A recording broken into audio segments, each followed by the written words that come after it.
We all know the heavy hitters of the automotive world. You know, the BMWs, the Porsches, the Lamborghinis, and the big three from Detroit. These are some of the names on everybody's lips whenever cars are the subject of conversation. But what about the more obscure companies? The ones that you may or may not have ever heard of. There are plenty of automakers from Germany, France, Britain, and other countries, and I bet that you've never heard of them. So let us run you down the list of 13 obscure cars you've never heard of. And what's up, my good people? I'm Brad Danger, this is Ideal, and we're the obscure car channel you've never heard of. So smash that subscribe button if you're new and turn on that notification bell. And buckle up, let's go.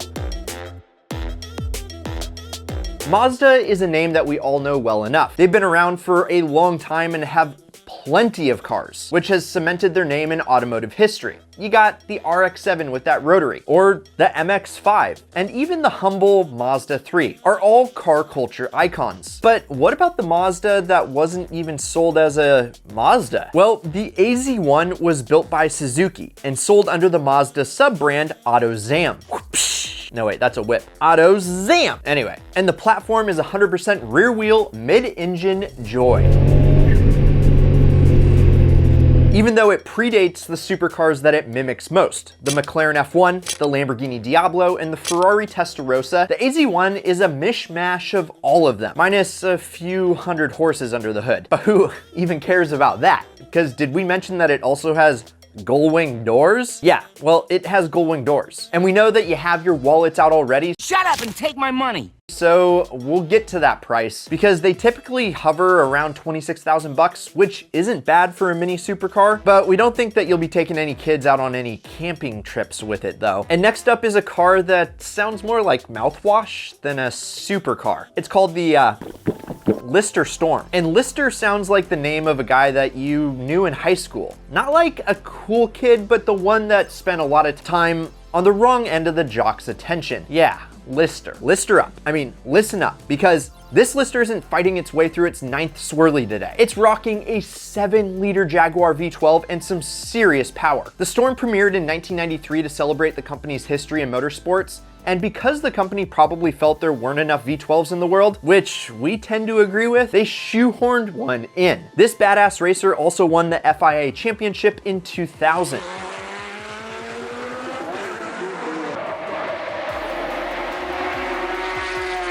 And a couple of things to remember with the Storm. It's a low production car from a small company in Britain, so there may be some issues finding one, and reliability may not even be a thing. So make sure that you have an experienced mechanic on speed dial. And guess what? We were able to find one, but not through our usual resources. And it was for sale for around $200,000. I mean, better to just rip off the Band-Aid than leave it on, right? The Lister is a seriously cool road racer that should definitely be on your radar. And if you're enjoying this video so far, hit the like button for the YouTube algorithm and check out some of our limited edition Ideal tees, hats, and other sticker swags things up here. Because for a while, British roadsters completely died off. They were just awesome weekend getaway cars, letting the wind and the weather just blow through your locks. Well, if you have any. Mine's kind of going away. They ask you how you are, you just have to say that you're fine when you're not really fine, but you just can't get into it because they would never understand.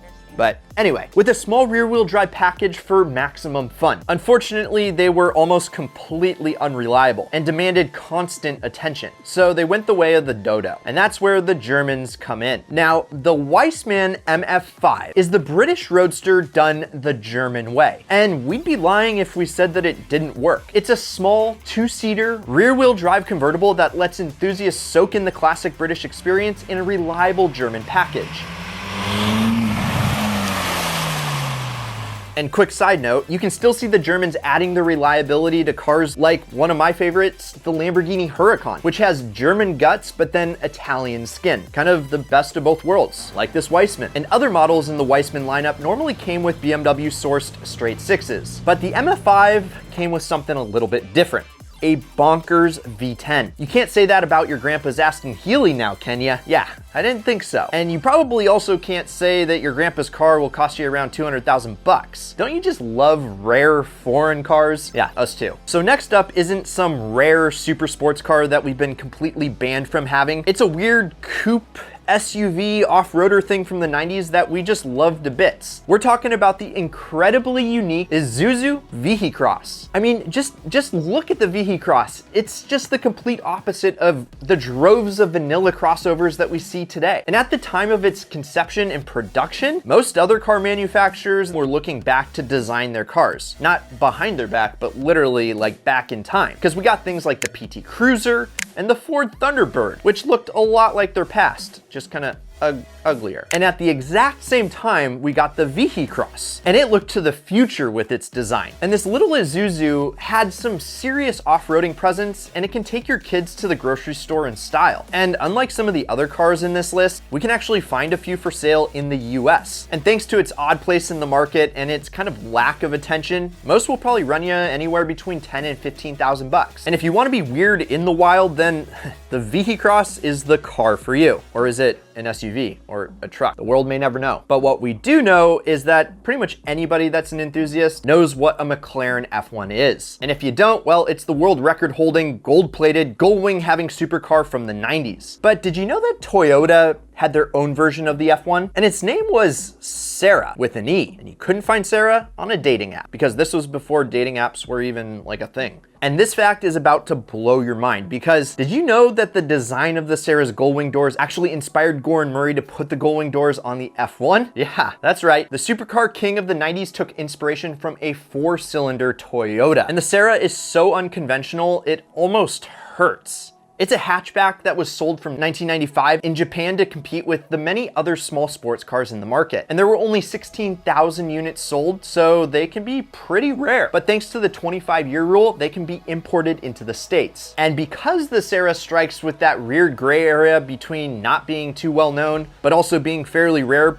prices can fluctuate quite a bit. Although typical sales are around 5K to up to 15K depending on the condition and import sources. And honestly, import one if you can, because this little JDM delight is something that we'd like to see more of. Now, French cars tend to be some of the more outlandish ones being made. The French seem to have talent for things outside of les box. Yeah, I know, I've been practicing my French. And that's why they named one of these more outlandish SUVs after a cactus. Yeah, the CITROEN C4 cactus concept involved several air bumps along the rear and side of the car, giving it a uniquely rusty look, especially in brown. Fortunately though, the concept stuck in the production model. These bumps were designed to minimize parking lot scrapes. And now that I think about it, why don't all cars have this? The Cactus mainly sets its sights on the Mini Countryman and the Nissan Juke, but looks honestly like it would fit a lot better cruising down the beach. The Cactus fits into the category of cars that are so weird that they're kinda cool, and we'd kinda like to see some stateside. Unfortunately, we can't have Europeans' weird minivan SUV with bubble wrap. In its native lands, the Cactus ranges from 17 to 26K depending on trim level. And if you're watching this across the pond, which we thank you for your support, first, also, we'd like to say hello. And second, if you're looking for a quirky mini SUV to take your kids to school in, the Cactus might just be the prickly way to go. And continuing on our Euro trip, the Dutch have contributed a lot to the world. You got things like the telescope, microscope, Wi-Fi. They had their hand in most of the things that we take for granted today. But there's one thing no one would have expected from the Dutch, and that's a kick-ass sports car. The SPYKER C8 is one of the most unusual sports cars brought to market, but all of that aeronautic inspired detail make it really, really cool. You see, the original C8 was brought into production in 2001 and lasted 9 years before its next generation. It used an Audi sourced V8. Again, the Germans helping with the reliability. And what was so cool, it either had a retractable soft top roof or a fixed glass canopy with an integrated roof intake.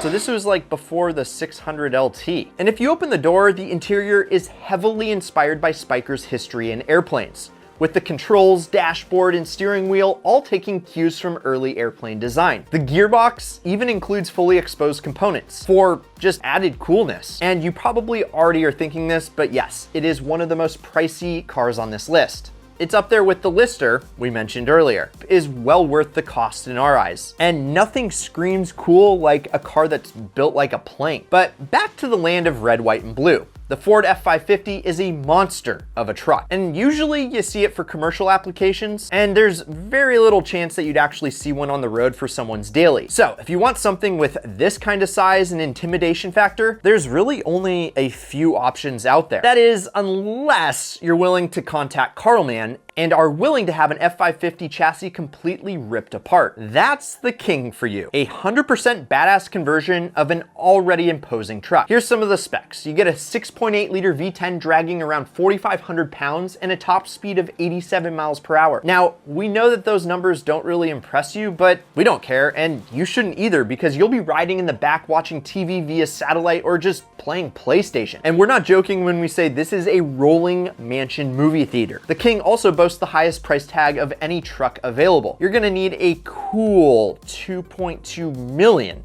to get your hands on the KARLMANN King. So, hope you're saving your pennies, and if you want to learn how to save your money, or which financial mistakes not to make that I have, or which side hustles make the most money this summer, check out our other channel, Ideal Money, and give it a quick sub and come back, and then learn how to make enough money for your very own KARLMANN King. And I know that was a pretty heavy truck, literally and figuratively, so let's go a little bit lighter. And the Z series of BMW are some of the most iconic series of coupes and convertibles. Our friend Sam just picked up a beautiful Z4, and we all know the infamous clown shoe M Coupe, and even James Bond drove a Z car. But there's one that we think that you may not have heard of before, and it's the predecessor to all of the Z cars, called the Z1. And it was built back in 1989, and the Z1 holds the title of granddaddy of the Z series. But it's almost completely unique from the rest of the lineage. To start, the design is unlike anything BMW has done before or since in its production. You get small kidney grills for once, slanted headlights and interior design all scream 90s weirdness. And the most unique part of the Z1 were the doors. Yeah, you don't want to miss this, because these weren't just regular doors or gullwing doors even. These were magic doors. And what that meant is that you could slide down into the sides of the car. This is a design feature we've never really seen since, and that's kind of a shame. But before you ask, yes, you can drive with the doors fully down. It's kind of like a BMW coupe / Tina Jeep hybrid. And we found one for $109,900. And sorry, after that shell shock of the KARLMANN, that actually kind of sounds cheap. And next up, we're gonna warn you, this is a van. But before you leave, hear us out, because we're gonna include a minivan on our list because of how special it is. It's the Toyota PREVIA SC ALLTRAC, and it looks like a giant egg on 4 wheels, but we promise it's much more than meets the eye. The PREVIA's SC engine is mounted under the front seats, directly in the middle. I think you know where I'm going with this.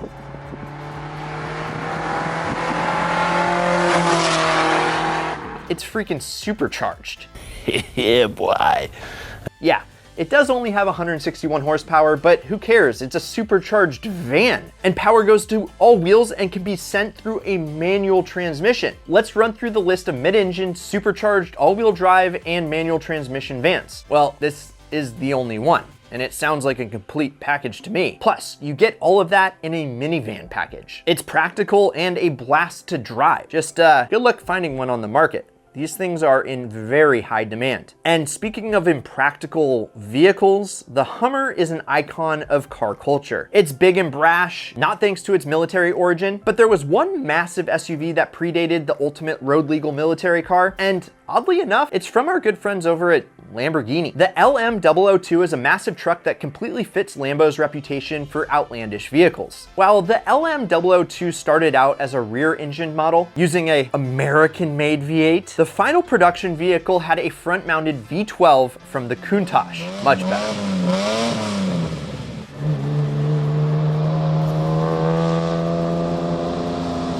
And we think that that's an even trade, because the LM002 fit in perfectly with the level of outrageous decadence of the 80s. Lambo even had 2 models participate in the Paris-Dakar Rally in 1988. Production models got fully leather-trimmed interiors with power windows and full air conditioning. And you gotta remember that this was in the 80s when that was considered luxury. So how much would a completely military-fied Lambo cost? Well, we found one for a measly $275,000. That's a lot, but this is a complete monster of a vehicle that is a million times cooler than an H1. Or is it? Let us know down below in the comments. Because polar opposite to the V12 powered military vehicle, once again, we're talking about Mazda on this list. Another sports car from the Zoom Zoom boys themselves. And it's the Cosmo. But we're not talking about your fairly odd parent.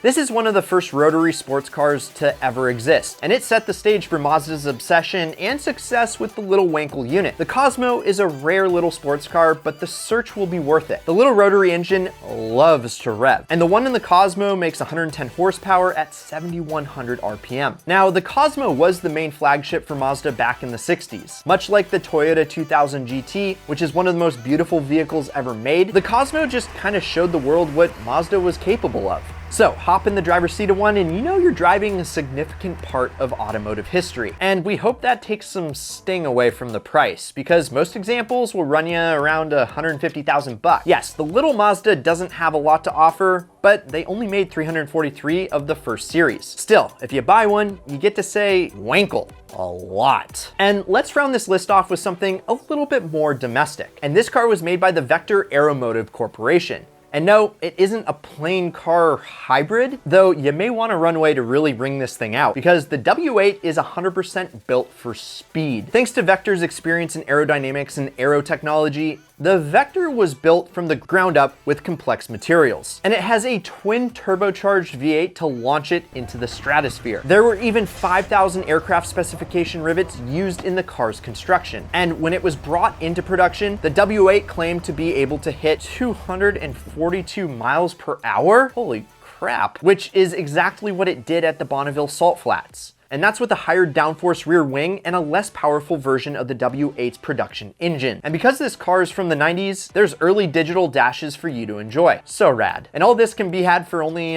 600,000 bucks.